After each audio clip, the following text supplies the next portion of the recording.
ನಮಸ್ಕಾರ ವೀಕ್ಷಕರೇ. ಕರ್ನಾಟಕ ರಾಜಕಾರಣದಲ್ಲಿ ಸದ್ಯಕ್ಕೆ ಒಂದು ಅತಿ ದೊಡ್ಡ ಸ್ಫೋಟಕ ಸುದ್ದಿ ಸಂಚಲನ ಮೂಡಿಸುತ್ತಿದೆ. ಇಷ್ಟು ದಿನ ತೆರೆಮರೆಯಲ್ಲಿದ್ದ ಸತ್ಯ ಈಗ ಸ್ವತಃ ಸಿದ್ದರಾಮಯ್ಯನವರ ಒಂದು ಹೇಳಿಕೆಯಿಂದ ಸಂಪೂರ್ಣವಾಗಿ ಬಯಲಾಗಿದೆ. ಸಿದ್ದರಾಮಯ್ಯನವರು ಮುಖ್ಯಮಂತ್ರಿ ಸ್ಥಾನವನ್ನು ಬಿಟ್ಟು ಡಿ.ಕೆ. ಶಿವಕುಮಾರ್ ಅವರು ಮುಖ್ಯಮಂತ್ರಿಯಾಗಿ ಪಟ್ಟಾಭಿಷೇಕ ಮಾಡಿಕೊಂಡ ಆ ದಿನಗಳಲ್ಲಿ ನಡೆದ ಆಂತರಿಕ ರಾಜಕೀಯ ಹೈಡ್ರಾಮಾಗಳ ಅಸಲಿ ಮುಖ ಈಗ ಹೊರಬಿದ್ದಿದೆ. ಇಷ್ಟು ದಿನ ಮಾಧ್ಯಮಗಳಲ್ಲಿ ಒಂದು ದೊಡ್ಡ ಚರ್ಚೆ ಸದಾ ನಡೀತಾ ಇತ್ತು. ಅದೇನೆಂದರೆ, ಸಿದ್ದರಾಮಯ್ಯನವರ ಅತ್ಯಂತ ಆಪ್ತರಾಗಿದ್ದ ಸತೀಶ್ ಜಾರಕಿಹೊಳಿಯವರು ಸಿದ್ದರಾಮಯ್ಯನವರ ಬೆನ್ನಿಗೆ ಚೂರಿ ಹಾಕಿದ್ರ, ಅಥವಾ ಸ್ವತಃ ಸಿದ್ದರಾಮಯ್ಯನವರೇ ಸತೀಶ್ ಜಾರಕಿಹೊಳಿ ಅವರ ಬೆನ್ನಿಗೆ ಚೂರಿ ಹಾಕಿದ್ರ ಅನ್ನೋದು. ಹೀಗಾಗಿ ಇವತ್ತಿನ ನಮ್ಮ ಈ ವಿಶೇಷ ವಿಡಿಯೋದಲ್ಲಿ ಜಾರಕಿಹೊಳಿ ಅವರಿಗೆ ಡಿ.ಸಿ.ಎಂ ಪಟ್ಟ ತಪ್ಪಿದ್ದರ ಹಿಂದಿನ ಆ ಅಸಲಿ ರಹಸ್ಯ ಮತ್ತು ಸಿದ್ದರಾಮಯ್ಯ ಉರುಳಿಸಿದ ಆ ಮಾಸ್ಟರ್ ಮೈಂಡ್ ಚದುರಂಗದಾಟದ ಕಥೆಯನ್ನು ಪೂರ್ತಿಯಾಗಿ ಬಿಡಿಸಿ ಹೇಳ್ತೀವಿ. ವಿಡಿಯೋವನ್ನು ಕೊನೆಯವರೆಗೂ ಮಿಸ್ ಮಾಡದೆ ನೋಡಿ. ಅಪ್ಪ ಮಗನಂತಿದ್ದ ನಾಯಕರ ನಡುವೆ ಬಿರುಕು ಮೂಡಿಸಿತೆ ಅಧಿಕಾರ. ವೀಕ್ಷಕರೇ, ಸಿದ್ದರಾಮಯ್ಯ ಮತ್ತು ಸತೀಶ್ ಜಾರಕಿಹೊಳಿ ಅವರ ಸಂಬಂಧ ಕೇವಲ ರಾಜಕೀಯಕ್ಕೆ ಸೀಮಿತವಾಗಿರಲಿಲ್ಲ. ಇವರಿಬ್ಬರು ರಾಜಕೀಯವಾಗಿ ಗುರು ಶಿಷ್ಯರಾಗಿದ್ದರು. ಜೊತೆಗೆ ವೈಯಕ್ತಿಕ ಜೀವನದಲ್ಲಿ ಒಂದು ರೀತಿ ಅಪ್ಪ ಮಕ್ಕಳ ತರಹ ಬೆಳೆದು ಬಂದವರು.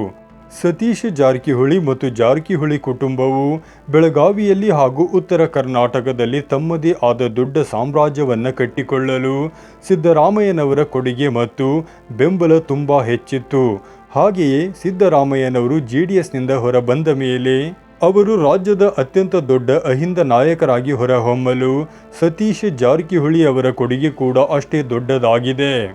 ಸಿದ್ದರಾಮಯ್ಯನವರ ಅಹಿಂದ ಸಂಘಟನೆಗೆ ಸತೀಶ್ ಅವರು ತಮ್ಮ ತನು ಮನ ಧನ ಎಲ್ಲವನ್ನು ನೀಡಿ ಬೆನ್ನೆಲುಬಾಗಿ ನಿಂತಿದ್ದರು. ಆದರೆ ಇಂತಹ ಗಟ್ಟಿ ಸಂಬಂಧದಲ್ಲಿ ಬಿರುಕು ಮೂಡಲು ಕಾರಣವಾಗಿದ್ದು 2023ರ ಆ ಅಧಿಕಾರದ ಹಂಚಿಕೆ ಒಪ್ಪಂದ. 2.5 ವರ್ಷದ ಒಪ್ಪಂದ ಮತ್ತು ಒಂಟಿಯಾದ ಸಿದ್ದರಾಮಯ್ಯ.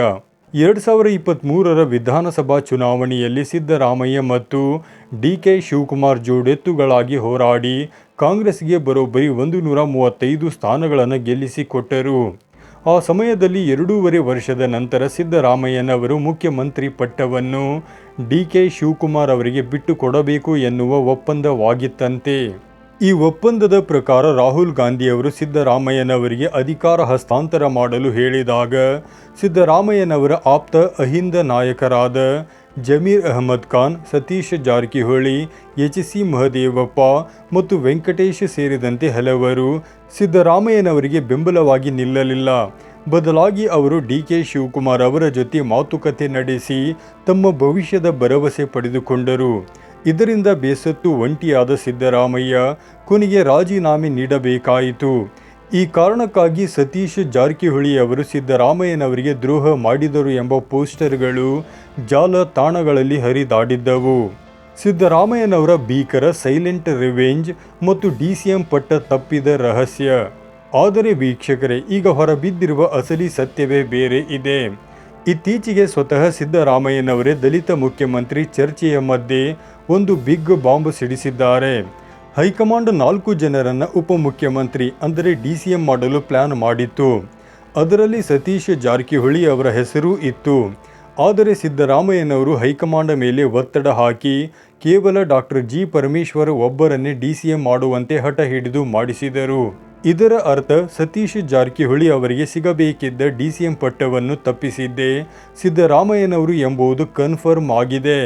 ಅಷ್ಟೇ ಅಲ್ಲ, ಸತೀಶ್ ಜಾರಕಿಹೊಳಿ ಅವರಿಗೆ ಕೆಪಿಸಿಸಿ ಅಧ್ಯಕ್ಷ ಸ್ಥಾನ ಸಿಗುವ ಸಾಧ್ಯತೆ ಇದ್ದಾಗಲೂ ಸಿದ್ದರಾಮಯ್ಯನವರು ಡಿ.ಕೆ. ಹರಿಪ್ರಸಾದ್ ಅವರ ಹೆಸರನ್ನು ಸೂಚಿಸಿ ಅಲ್ಲಿಯೂ ಸತೀಶ್ ಅವರಿಗೆ ಹಿನ್ನಡೆಯನ್ನುಂಟು ಮಾಡಿದರು ಎನ್ನಲಾಗಿದೆ.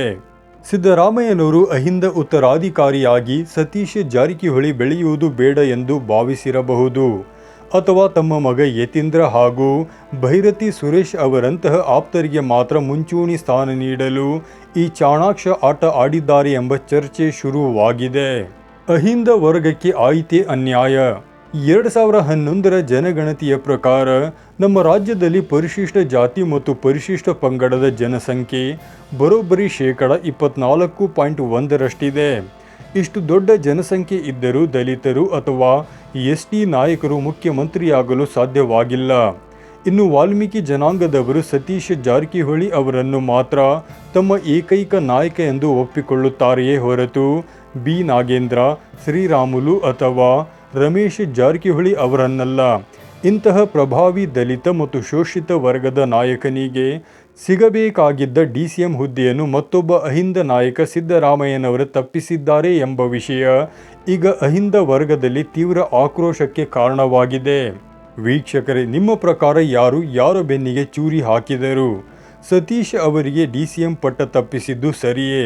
ನಿಮ್ಮ ಅಭಿಪ್ರಾಯವನ್ನು ತಪ್ಪದೆ ಕಮೆಂಟ್ ಮಾಡಿ ತಿಳಿಸಿ.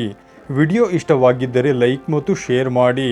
ಚಾನಲ್ ಕೂಡ ಸಬ್ಸ್ಕ್ರೈಬ್ ಮಾಡಲು ಮರೆಯಬೇಡಿ. ಧನ್ಯವಾದಗಳು.